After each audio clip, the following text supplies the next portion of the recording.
Здравствуйте, друзья! Слушайте и смотрите канал Влог 360!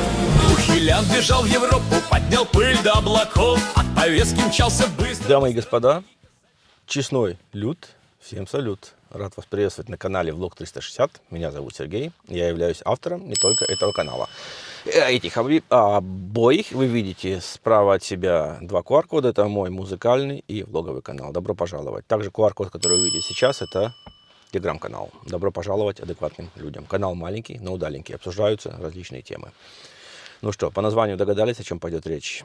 Да, Мендель, Шпрехерин, пресса-шпрехерин. По-русски это Мендель, короче. Мендель, как правильно вы говорите, я не знаю. Который проработал несколько лет, скажем так, говорящей головой да, пресса-шпрехерин. Хрен его знает, как по-русски сказать. Черт, ладно. Дала интервью-то громкое, какое вы слышали, да? Нет, я не новостной канал. У меня нет новостей никаких, я не гонюсь за новостями, но я просто не мог пройти мимо, да, такого скандального, да, интервью Карлсону. Это же охренеть. Маски сброшены, ребятки. Ну, маски сброшены. Как они засуетились-то, да? Ермака прижали тоже, да? Как вы думаете, вот Мендель, да, она могла просто так все это высказать, сказать? Я думаю, нет. Это что значит? Значит, хозяева сказали фас.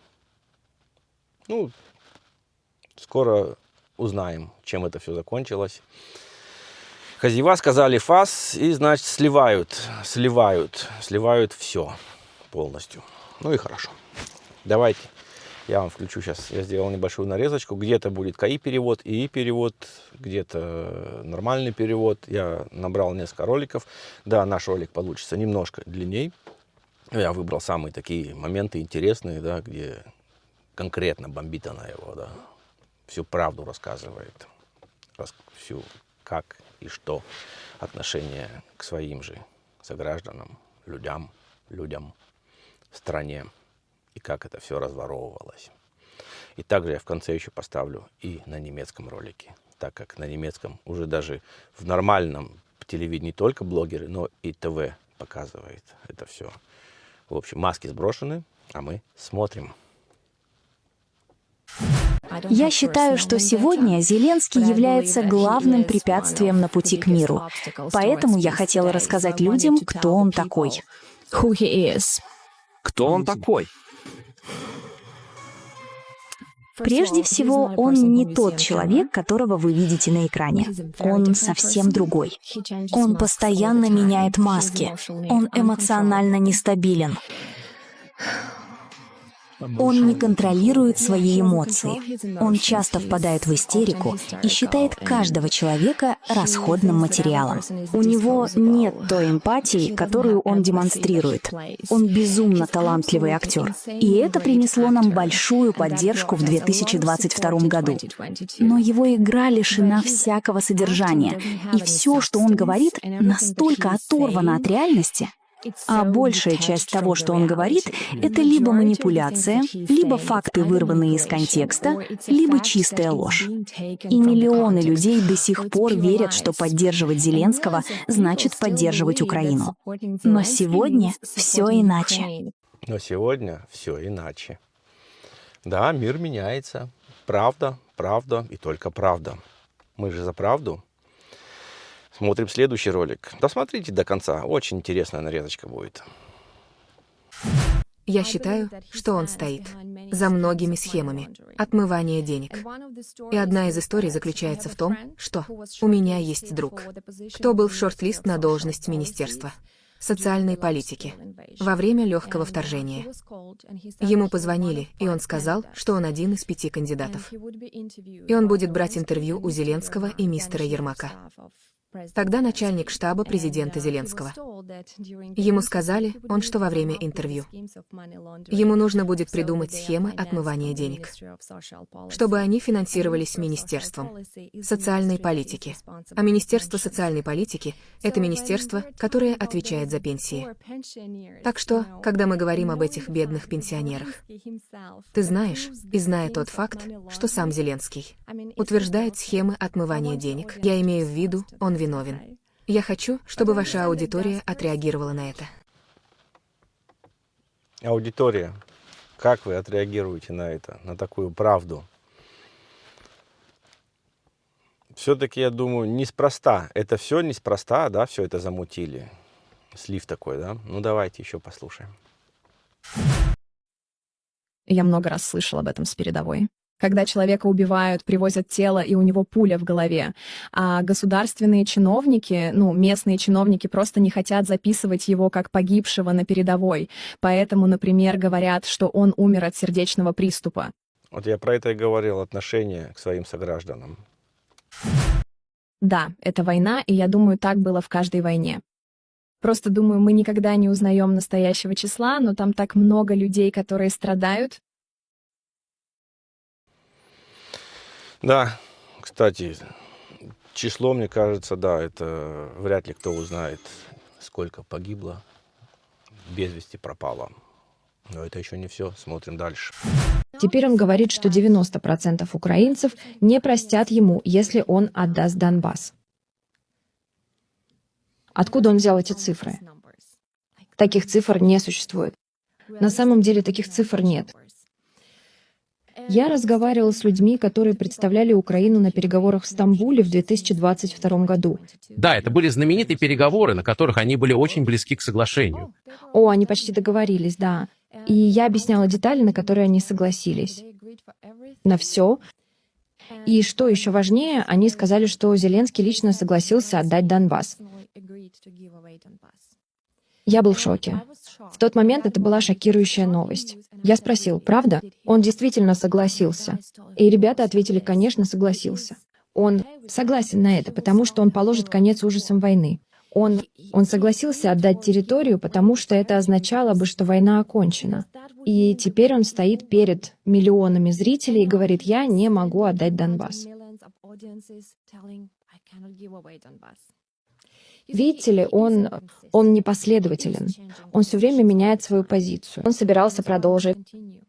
А потом, как вы знаете, они договорились по всем пунктам о Донбассе, языке, о многом-многом другом. Они обо всем договорились. А потом приехал Борис Джонсон. И теперь говорят, что это все ложь Путина, но эту историю рассказали. Рассказали украинцы, не русские. Украинцы, которые пытались добиться мира, знали, что Борис Джонсон повлиял на принятие решения. Вот так, ребятки, да? Какое мутьево-то идет, как обманывают. Ладно, обманывали бы, а то свой народ обманывают, да? Такие заблуждения вводят. Налоги сейчас поднимают на Украине. Охренеть, да? За все платить. За воздух скоро будут платить. Дай. Мало все. Давайте еще один ролик. Как ты думаешь, чего хотел Зеленский? Каковы были его цели? Я точно знаю, что он думал, что пришел навсегда. Об этом однажды сказал его первый глава администрации. Он рассмеялся министру и сказал, мы пришли навсегда, это... Вот так. Ему нравилось быть диктатором. Он и есть диктатор. Границы закрыты уже 4 года, это незаконно. Нарушения прав человека огромны, преследование людей в 2024 году. Когда Дональд Трамп пришел к власти, один из депутатов написал в Телеграме Зеленскому, «Теперь нам нужно остановить эту войну. И да, ты проиграешь следующие выборы, но останови эту войну». Трамп заставит тебя остановить эту войну. И через 3 дня он оказался в тюрьме. Он до сих пор в тюрьме. Правда? Да, и я разговаривал со службами безопасности, и они сказали, что он не общался с Россией с 2021 года, никакой связи, но его обвиняют в государственной измене. И есть много людей, которых преследуют. Очевидно, ведутся грязные кампании. Каждого, кто критикует Зеленского, просто пророссийский, русский, прокремлевский, ты прокремлевский. После этого интервью я тоже стану прокремлевским, понимаете? Я считаю, что американские спецслужбы хорошо делают свою работу. И если бы были какие-то прокремлевские выплаты или контакты, они бы, очевидно, об этом знали, верно? Наверное, бы и знали. Кстати, мне тоже хейтят, да, говорят, что я прокремлевский, что я получаю. Нет, я ничего не получаю, да. Ну да, показали пару раз меня на каком-то российском канале, но я ничего не получаю. И то, что я снимаю такие ролики, это не означает то, что я прокремлевский. А я за правду, да. Я просто за правду. И мне хочется, чтобы в Германии снова было хорошо так же, как раньше, до гостей. Мне хочется, чтобы все встало на свои места, чтобы все налоги уходили опять на граждан Германии, да, мне этого хочется, на дороги, на детские сады, на пенсионеров, а не на жрущих в камеру и горланющих, что мы едим на налоги немцев, да, поэтому я снимаю эти ролики. Вы заметили, кстати, как только вышло это интервью, за Ермака тоже сразу взялись. 16 томов, 250 листов, 250 листов, да, страниц, вот, 250 страниц прослушки. Представьте. И что интересно, они говорят все на русском. А где же мовные патрули, а? Которые бегают за бабушками и дедушками по Киеву, по Одессе, вы не так сказали. Они сами поприезжали откуда-то с Копанок и Запада, Мазанок. Там уже одесситов не осталось в Одессе-то. А они, слышали, да, косяк же был какой? К ним зашли с камерой, ну, вот, к этим верхушкам. 5 человек было, что ли, там, или 6. А они смотрят на русском языке джентльмены удачи. И подписывают фатраги, контракты о мовных патрулях. Ну как вам? За кого держат они своих граждан? Ну вот. А теперь я вам вставлю ролик на немецком языке. Я сделаю перевод. Ну, шрифтом синхронизирую. Взялись за Ермака. Да? Это на немецком телевидении показали. Смотрим. Gegen Andrei Jermak, den früheren Stabschef und engsten Weggefährten des ukrainischen Präsidenten Zelensky, wird jetzt wegen Geldwäsche ermittelt. Die Staatsanwaltschaft in Kiew wirft ihm vor, Teil einer kriminellen Vereinigung zu sein. Dabei geht es um ein Luxuswohnprojekt nahe der Hauptstadt Kiew. Bei diesem Bau soll eine Summe von rund 9 Millionen Euro gewaschen worden sein. Jermak bestreitet eine Beteiligung. Er war lange Zeit die rechte Hand von Präsident Zelensky und galt als zweitmächtigster Mann der Ukraine. 2025 trat er dann wegen Korruptionsermittlungen gegen ihn zurück. Как вам такое? Вы думаете, это просто так все? Это не просто так. Это хозяева сказали фас. И не просто так Путин сказал, что все идет к миру. А вы знаете, как задергались по всей Европе гости? Они не хотят этого. Они не хотят от кормушки, чтобы их отрывали. Они хотят пожизненно получать выплаты. Получать выплаты и горланить замовные патрули. А к концу я вам поставлю еще один ролик. Да, это старый ролик, но он сюда подходит шикарно. Как супруга Зе отдыхает, пока бабушки, старики в том же Киеве, в Одессе получают свои гроши, пенсии, не хватает даже на хлеб. Давайте посмотрим. Во время войны жена Зеленского бежала на швейцарский курорт Санкт-Морец. Мориц. Там их ждут королевский прием и роскошный Роллс-Ройче. Неизвестно, сколько денег она там оставила, но за последние 2 года она потратила на развлечения 300 миллионов евро. И именно так Зеленский тратят наши деньги. Да, перевод вы увидели снизу. Вот так Зеленский, то есть это семья ихняя, да, тратят наши деньги. Это цитата из этого ролика. Вот так. Дай, дай, дай. Ну, надеемся, все будет хорошо. Наступит мир. Все поедут домой. Поднимать свою экономику. Ну, кстати, да, сейчас уже сколько там тысяч уже беженцев на Украину заселили.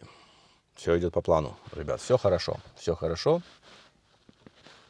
Да будет мир. Такой у нас длинный немножко ролик получился. Спасибочки, что досмотрели до конца. Комментируем. Если комментируем, то адекватно и конструктивно, чтобы YouTube не банил. Также не забываем подписаться на этот каналчик. Да, не канал, каналчик, он маленький. Как 100 будет тысяч, так это будет канал. Пока это каналчик. Не забываем активировать колокольчик, брим-брим, чтобы не пропустить следующий выпуск. Всем добра, удачи!